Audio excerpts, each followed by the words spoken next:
Hey guys, Callender here back with the MSI concept for the 8 streams of income, my journey onto income stream number 5, which is dividend income. Definitely one of my top income favorites as well. The residual is good, but I do like the passive way of the dividend income. So definitely been building it up. When I first started on my dividend portfolio, I started on the individual stock option rate, looking at different companies that were paying out dividends. But recently I've moved over to the ETF path, which is a lot less management. You do pay a fee on that with the expense ratios, but then you do not have to monitor as much and you can get a wider spread of different companies with going with some of those ETF funds. So don't want to say this is investment advice. This is just what I have in my portfolio and what works for me.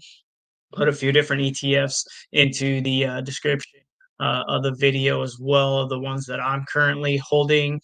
So you can definitely look out on those. Don't, but what I definitely recommend on getting the app is with where I started. A lot of people start on different apps. I also worked on different apps. I started my investing with E-Trade when that was heavily popular. I love those E-Trade baby commercials. So that was where I originally started, then moved over my accounts into Chase and got out of the fees that E-Trade had with those different fees because Chase had gave me an offer fee-free. This was early on, about 10 years ago, at the 2000, just after the housing market crash in 2008. So it was about 2009, 2010 when I started really getting into the stock market. So yeah, I switched over from E-Trade got into Chase, which I banked with Chase. So they offered me at a deal moving it over to my accounts. I would have no fees for the next 5 years with that. So I definitely took that over because then I can do more trades. Got into different stocks there, grew my portfolio from there. But really, focused on the dividend in the last like 5 years, and then started now going into the more of the ETF market. But I was going to say, definitely, if you go to msimind.com/apps, that's what I really recommend is the app Stash is where I got started and really building my portfolios because I do like there. I did a video on Stash as well. That you'll see that in my video histories on YouTube. But working on the Stash app because they allow you to start your portfolio with money that you're already going to spend with their stock back reward card. And I'll definitely do another video on Stash and update that here soon as well. But definitely I recommend them as well as to be the app to get started in your investments because they've got some great easy picks to start with, and then you have the cash back, the stock back rewards card. They do charge a fee for Stash on the monthly to monitor the account, but you can definitely, if you start investing with them and getting those stock back rewards, I've gotten enough rewards with the money that I spend through Stash because I make that my spending account. So everything that I'm just going to spend, like my frivolous spending money, all goes into that account. So that way I can spend and earn on those stocks each time coming back. So I've earned more in rewards than I've had to pay in fees on the account. So if you just start to use the account that way, that's why I really started my growing my stock portfolios within the Stash account. But I've used Robinhood as well, so I have links to all those on my apps page as well. Did Acorns Fundrise is good too in building my portfolio. They do it more in real estate, so we'll definitely get into that once I get down to the real estate income. But Acorns as well is another one that I built up, working on that with different apps. So I tried a bunch of the different ones as far as the investment apps, but definitely Stash has become my favorite one with the way that it operates and the way that you can build up your portfolio with money that you're already going to spend. So that's what I really started, building up my dividend profile and portfolio. I started first with just stocks that were paying dividends, and now moving everything over into ETFs so I can get a broader range, different uh, sectors all covered and not have to really look too much into watching all of the markets because those funds, they manage themselves to where they'll change out companies that stop paying dividends, or they drop dividend, or they don't meet certain criteria. areas with the different funds.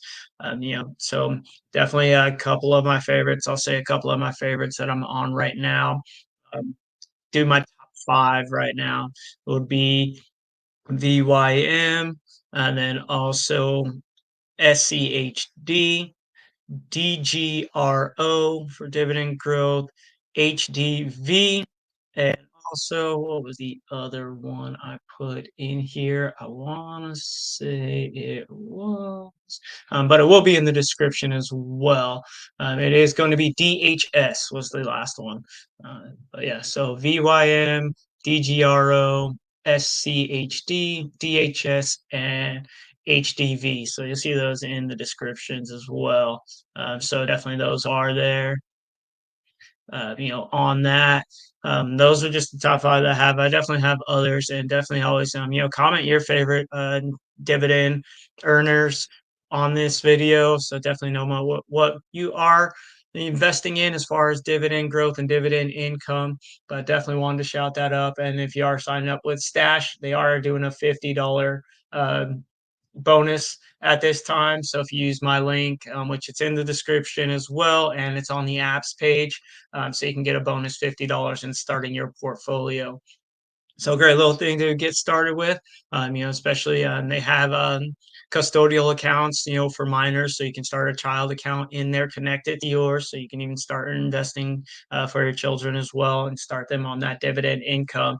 So that's definitely a great income to have and source. That's really the source for my retirements, is going to be that dividend income, letting that grow over time now until I, choose to really go into retirement.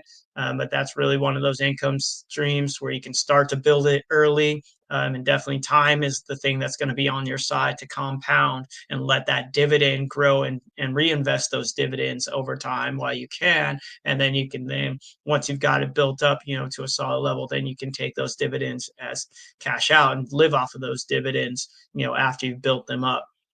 Yeah, so I have all mine on reinvestments right now. So all of my dividends will keep on buying me more of the stocks that they're invested in and letting that grow. And then once it gets to the retirement age, then I'll change off the dividend reinvestments and I'll just cash out those dividends and live off the dividend income.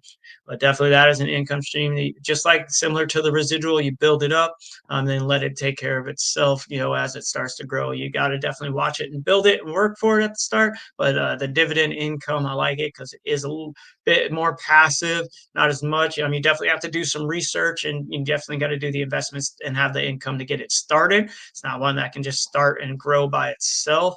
You've got to have that investment money by having the other income streams, taking one of the other income streams and plugging it into that income stream, and then letting that income stream grow up enough to where that it can then start to sustain and grow for itself with compounding.